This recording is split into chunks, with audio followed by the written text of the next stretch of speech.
Dear students, we are going to see what is the results of analysis.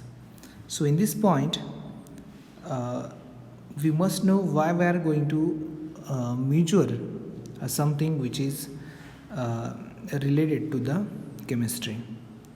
So the first point, analysis is the core of analytical chemistry. So it is the heart of, we can call it as the heart of analytical chemistry, because without any measurement we cannot go further. So analysis is the core of analytical chemistry, and any analysis will involve measurement. Okay. So answer to how much is present comes only through a measurement.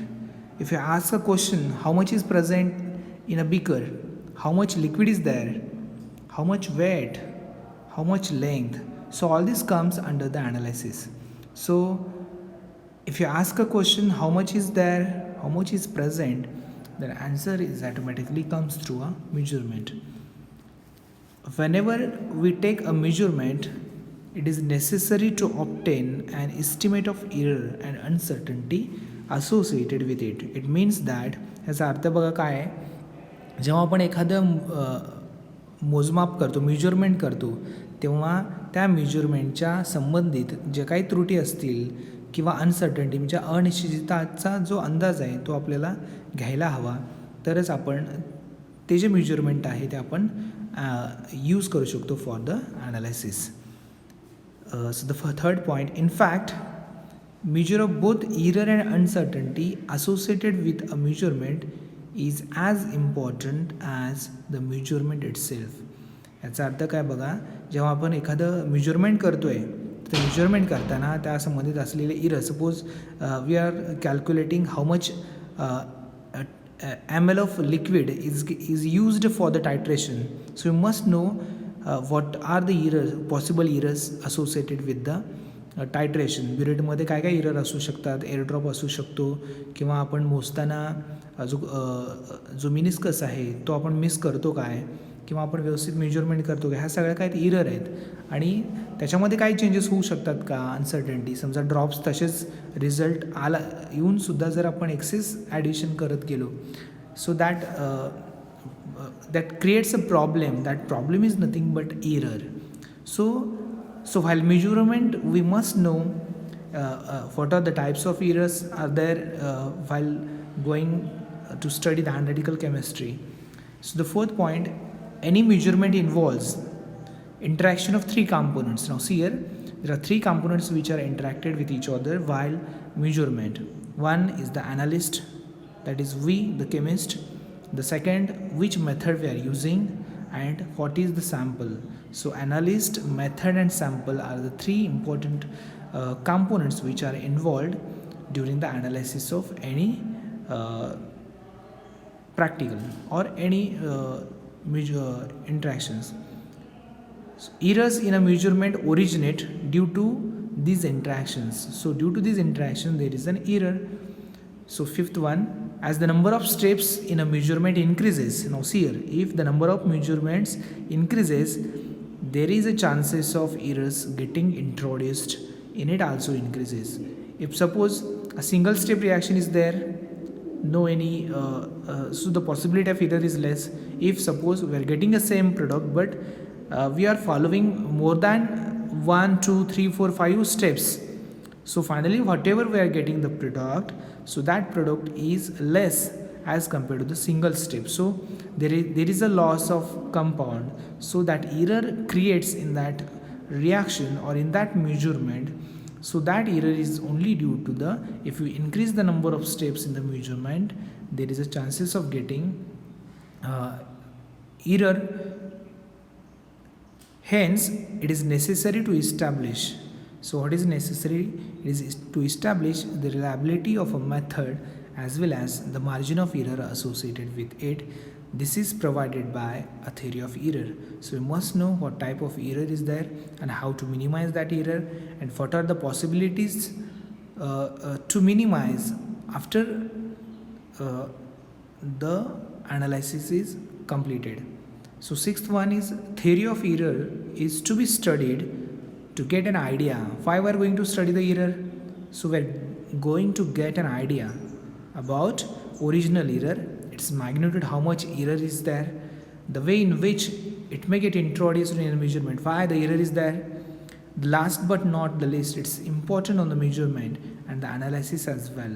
So while studying the theory of error, we are getting an idea why the error is there, what is the origin of that error, and how much error is there, and the way in which we are get introduced in a measurement, how we are going to remove that error is more important while studying the theory of error. So this is the introductory part while studying the analysis in case of this analytical chemistry. The next point is errors in analysis and their types. What are the errors are there during analysis, and what type of error are get introduced while taking any measurement. So it can be safely presumed that no measurement is free from error. So there is no any measurement which is free from error. Suppose during the titration in a lab, so suppose suppose near 25 students are there in a lab, and they are doing the same experiment with the same solution, with the same burette, same pipette, but the result of all the students are not same. So it is only because of the some errors, and that error we are going to study that errors. So the heading is that no measurement is free from error. Moreover, chemical analysis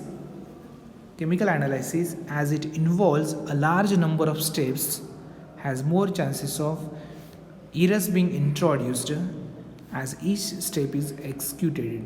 Means what? If number of steps are increased during the reaction, then the chance of error is get increased. So depending on the source and the magnitude, and errors are classified as determinate error, indeterminate error, and gross error. So there are different types of errors are introduced depending upon the source of source, magnitude of magnitude, and error. So so there are three different types are there: determinate, indeterminate, and gross error. So the first one we are going to see what is determinate error.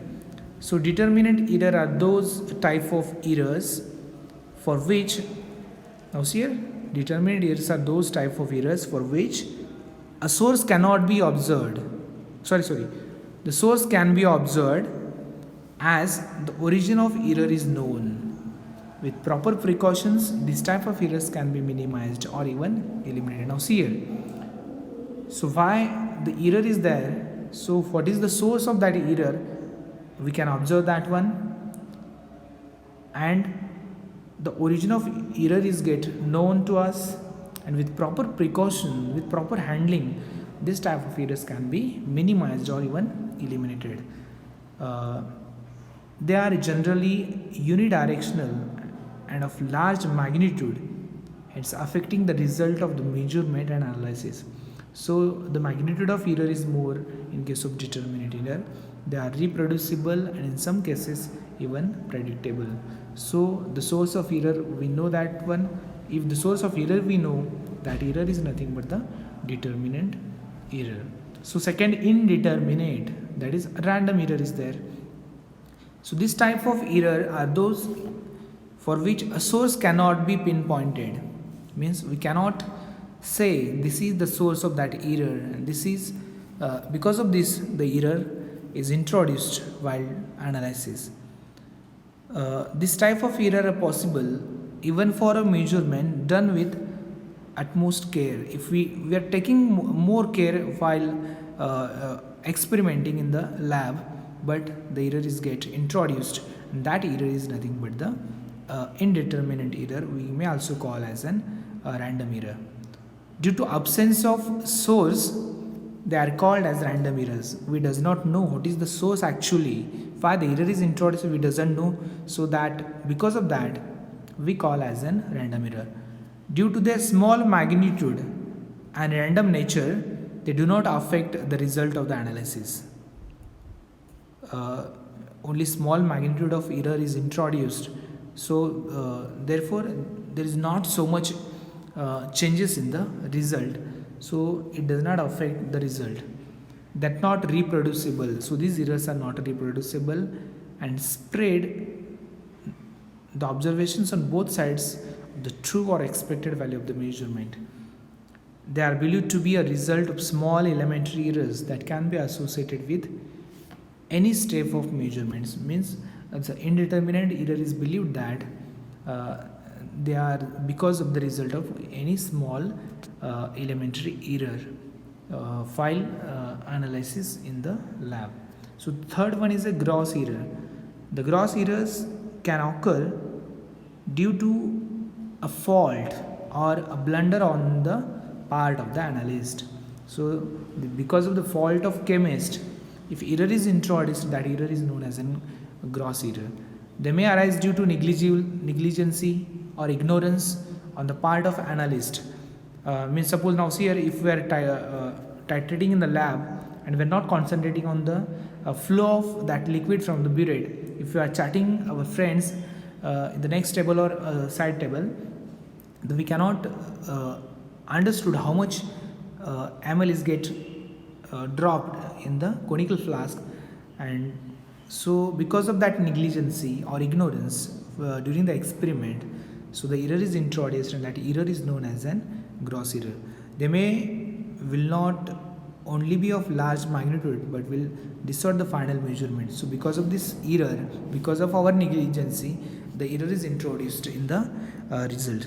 The best method will be discard the measurement. So what is the best method to remove that error? Remove the first measurement or remove the wrong measurement. If suppose during the titration exact 10 ml is the result, and if you are taking the result as a 13 or 14, so you must discard that measurement from the analysis.